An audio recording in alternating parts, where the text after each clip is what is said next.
Welcome to today's Learning English Essentials tips. I'm David, the teacher at Learning English Essentials, and today I share with you two things that are going to help you succeed in English before you even start. That's right, you don't even have to do anything at all to take advantage of these two things, so stay tuned.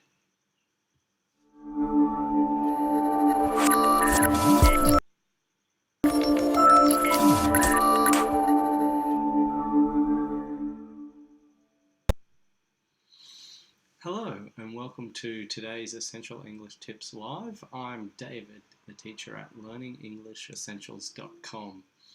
I hope you're having a great day, and today's Essential English topic is going to be on two things that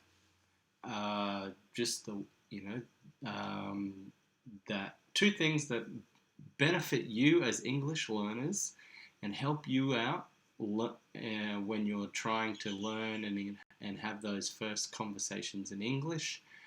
They are two things that will help you, and you don't even need to do a single thing. If you have any questions or comments that you'd like to make, just put them in the comments section, and I'll try and get to those if I can. And if this is your first time here, hit that subscribe button if you can, and that way you get all of our videos as soon as they are released. So I'll just get started. The first thing that is going to help you out as English learners is to know this.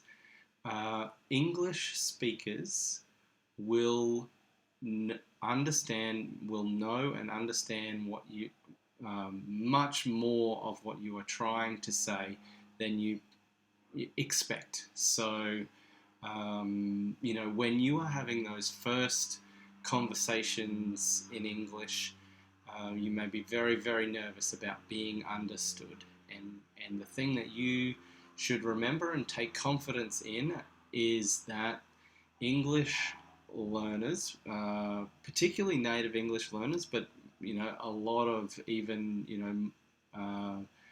English speakers with a small amount of experience will understand more of what you say than you expect. So you often, as language learners, and this is not just with English, it's with lots of other languages as well. The native speakers have so much experience with the language that you only need to be close to getting it right for people to understand what it is that you are trying to say. So there are a lot of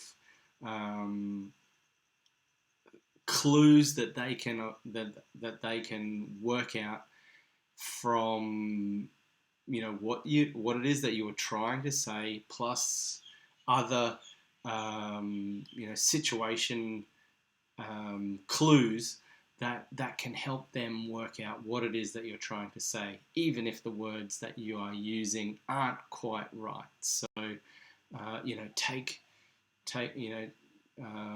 be relieved and be helped by and boosted by that knowledge. Get that English speakers are going to understand more of what you say than you expect. So when you take that to heart and be brave and go and have those conversations before earlier than you feel you are ready. So as soon as possible, go and have those conversations, because the sooner that you start having those conversations with other English speakers, the sooner your confidence will build at the success that you have. So that's a big positive for you. So take lots of confidence from that. And go out and have those conversations. And so there are other things to about your confidence that you should take, you should take advantage of. Even if you do struggle with those first conversations, or any conversation that you're having, there are many other ways to communicate what it is that you need in order to get through the conversation that you have. And then after you're through that conversation, you can, regroup, come back and try again. And the sooner that you try again, the sooner it will be that you will have that success that you're looking for. So, don't be afraid to make mistakes, and then, get through those conversations and then come back and try again. In the middle of those first conversations, there are some other things that you can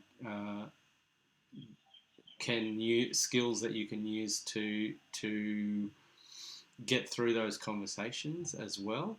Like, if you feel like someone's not understanding what you are saying, pause for a moment, think about what it is that you want to say, and start again, or go back a little bit in the conversation to the point where you think that you can have another go at trying to be understood by the English speaker.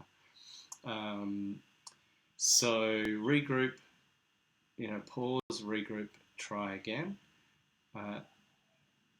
If need be, you can use your non-verbal communication, which is, just pointing at, I would like that one, 2 of those, or 3 of those. Use those skills that are open to you to get through a conversation. If your confidence has disappeared for a little bit, but go back. It is very important that if it hasn't gone as well as you'd like, make sure that you have another go. So if you're, for example, trying to order a coffee or order something for lunch or something like that, don't be alarmed. Go back the next day and have another go. And so, you will very, very quickly pick up those skills. And, you may not be perfect the first time, but, on the second or third time, the more times that you do it, that you will experience improvement each time, and you will get the hang of it. I know it.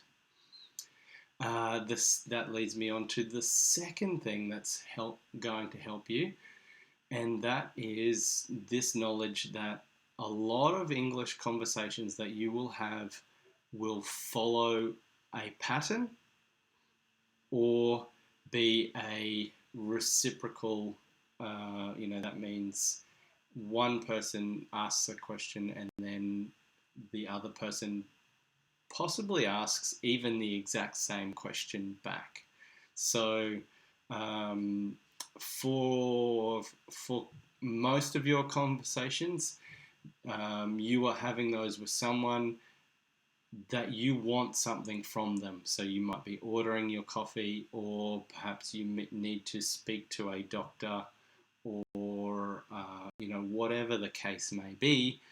Those conversations have a sequence, or they start with an introduction, and then you present your first question, they give you an answer, and then you proceed through until you get to the end of your conversation. And those questions and answers usually follow a sequence that you can plan for. And so that's why you can, creating a script to practice beforehand can help as well. So your actual conversation may not follow the script exactly, but if you have several questions already ready to ask, you can sort of get back onto your script you can get back onto your script and back into the conversation as you're expecting it to go if you have planned for that. Um, the uh,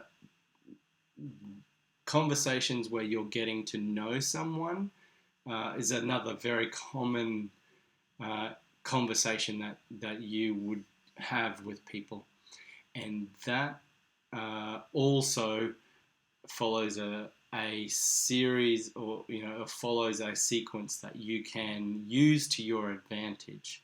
And so what happens with getting to know someone is that you would ask a question, and then the other person would typically ask that same question back to you. So you say, you know hi, what's your name? And they would answer with their name and ask you what your name is.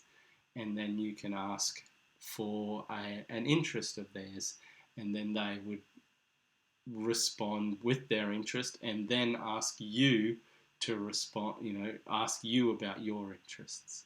And using this, you can, plan those conversations ahead of time, and that helps you, make sure that you have success. And so you can, by planning enough for your conversations, to meet when you're meeting someone, you can extend those conversations for a long, long time, depending on how much preparation you are able to do beforehand. And so, use or work with wherever your confidence level lies. But if you are going somewhere to speak with English speakers, and it's going to be a get to know you type situation, like at a party or some sort of social gathering, then have that idea that, okay, all right, we introduce ourselves, and that's these questions: what's your name, how old are you, where do you live? And then the questions that might follow that would be, what is your favorite sports team? Or what is a movie that you've seen recently? And so when you ask those questions, typically the person you have asked will ask the same question back to you. So if you've asked someone what their favorite movie is, or what their favorite sports team is, or what their favorite color is, they will want to know that information about you. And so you can use that to your advantage by preparing your answers for those questions. And so when they ask those questions back, you have an answer ready, and so you have an answer ready to provide them. Sometimes they may not ask the exact same question, and there are ways to get around that. If they have asked about something that you don't know, you can say, "Oh, I'm sorry, I don't know about whatever that is." And so you go, but then you can follow up with your own question, which gets you back onto your list of prepared questions and answers for your conversation. And so you'll be very, very surprised at how quickly your conversations with English speakers can go from 2 to 3 minutes to 5 minutes to 10 minutes to 15 minutes, and longer the more that you prepare, and can do that quite easily. And then once you've prepared on any a response on some topic, then you can expand that quite easily. So definitely use these two things in your favor: the fact that English speakers will understand more of what it is that you say than you expect, and use the predictability, follow that English conversations follow a sequence that you can predict and take advantage of. Do those things, and your conversations will become better, and you will have those conversations for longer, and you will have great success with that. I hope you found this video helpful, and I look forward to hearing your comments and questions down below. And if you want to find out more from Learning English Essentials and visit our website, you can click on the link in the corner on the YouTube cards that will take you to learningenglisessentials.com, and you can find out everything that we have there. For now, hope you have a great evening and a great weekend, and I'll see you in the next video. Bye.